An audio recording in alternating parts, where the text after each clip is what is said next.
ஆதியாகமம் அதிகாரம் 22. இந்த காரியங்கள் நடந்தபின்பு தேவன் ஆபிரகாமைச் சோதித்தார். எப்படியெனில், அவர் அவனை நோக்கி, ஆபிரகாமே என்றார். அவன், இதோ அடியேன் என்றான்.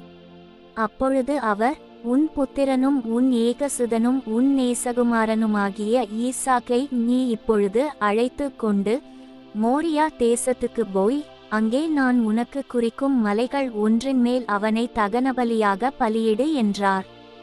ஆபிரகாம் அதிகாலையில் எழுந்து தன் கழுதையின் மேல் சேணங்கட்டி தன் வேலைக்காரரில் 2 பேரையும் தன் குமாரன் ஈசாக்கையும் கூட்டிக் கொண்டு தகனபலிக்கு கட்டைகளையும் பிளந்து கொண்டு தேவன் தனக்கு குறித்த இடத்திற்கு புறப்பட்டு போனான். 3ஆம் நாளில் ஆபிரகாம் தன் கண்களை ஏறெடுத்து பார்த்து தூரத்திலே அந்த இடத்தை கண்டான். அப்பொழுது ஆபிரகாம் தன் வேலைக்காரரை நோக்கி, நீங்கள் கழுதையை நிறுத்தி இங்கே காத்திருங்கள், நானும் பிள்ளையாண்டானும் அவ்விடமட்டும் போய் தொழுது கொண்டு உங்களிடத்துக்கு திரும்பி வருவோம் என்றான். ஆபிரகாம் தகனபலிக்கு கட்டைகளை எடுத்து தன் குமாரனாகிய ஈசாக்கின் மேல் வைத்து தன் கையிலே நெருப்பையும் கத்தியையும் எடுத்துக்கொண்டான். இருவரும் கூடிப்போனார்கள். அப்பொழுது ஈசாக்கு தன் தகப்பனாகிய ஆபிரகாமை நோக்கி, என் தகப்பனே என்றான். அதற்கு அவன், என் மகனே, இதோ இருக்கிறேன் என்றான். அப்பொழுது அவன், இதோ நெருப்பும் கட்டையும் இருக்கிறது, தகனபலிக்கு ஆட்டுக்குட்டி எங்கே என்றான். அதற்கு ஆபிரகாம், என் மகனே, தேவன் தமக்கு தகனபலிக்கான ஆட்டுக்குட்டியை பார்த்து கொள்வார் என்றான். அப்புறம் இருவரும் கூடிப்போய் தேவன் அவனுக்கு சொல்லியிருந்த இடத்துக்கு வந்தார்கள். அங்கே ஆபிரகாம் ஒரு பலிபீடத்தை உண்டாக்கி கட்டைகளை அடுக்கி தன் குமாரனாகிய ஈசாக்கை கட்டி அந்த பலிபீடத்தில் அடுக்கிய கட்டைகளின் மேல் அவனை கிடத்தினான்.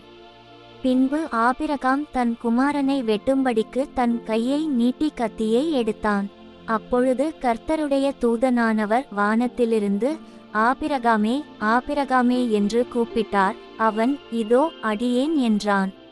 அப்பொழுது அவர், பிள்ளையாண்டான் மேல் உன் கையை போடாதே, அவனுக்கு ஒன்றும் செய்யாதே, நீ அவனை உன் புத்திரன் என்றும் உன் ஏகசுதன் என்றும் பாராமல் எனக்காக ஒப்புக்கொடுத்தபடியினால் நீ தேவனுக்கு பயப்படுகிறவன் என்று இப்பொழுது அறிந்திருக்கிறேன் என்றார்.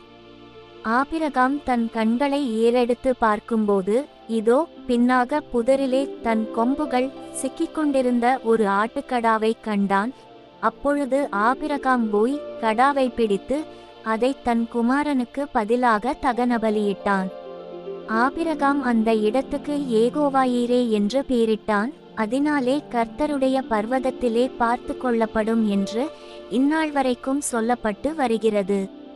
கர்த்தருடைய தூதனானவர் 2ஆந்தரம் வானத்திலிருந்து ஆபிரகாமை கூப்பிட்டு, நீ உன் புத்திரன் என்றும் உன் ஏகசுதன் என்றும் பாராமல் அவனை ஒப்புக்கொடுத்து இந்த காரியத்தை செய்தபடியால் நான் உன்னை ஆசீர்வதிக்கவே ஆசீர்வதித்து உன் சந்ததியை வானத்தின் நட்சத்திரங்களைப் போலவும் கடற்கரை மணலைப் போலவும் பெருகவே பெருக பண்ணுவேன் என்றும் உன் சந்ததியார் தங்கள் சத்துருக்களின் வாசல்களை சுதந்தரித்துக் கொள்ளுவார்கள் என்றும், நீ என் சொல்லுக்கு கீழ்ப்படிந்தபடியினால் உன் சந்ததிக்குள் பூமியிலுள்ள சகல ஜாதிகளும் ஆசீர்வதிக்கப்படும் என்றும் என் பேரில் ஆணையிட்டேன் என்று கர்த்தர் சொல்லுகிறார் என்றார். ஆபிரகாம் தன் வேலைக்காரரிடத்துக்கு திரும்பி வந்தான்.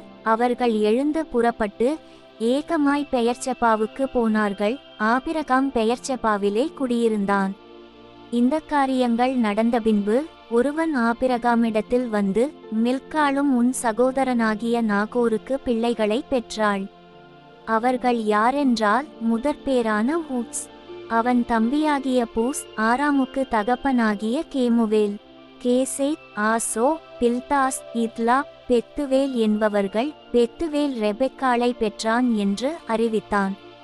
அந்த 8 பேரை மில்க்காள் ஆபிரகாமுடைய சகோதரனாகிய நாகோருக்கு பெற்றாள். ரேயுமாள் என்று பேர் கொண்ட அவனுடைய மறுமனையாட்டியும் தேபா, காகாம், தாகாஸ், மாகா என்பவர்களை பெற்றாள்.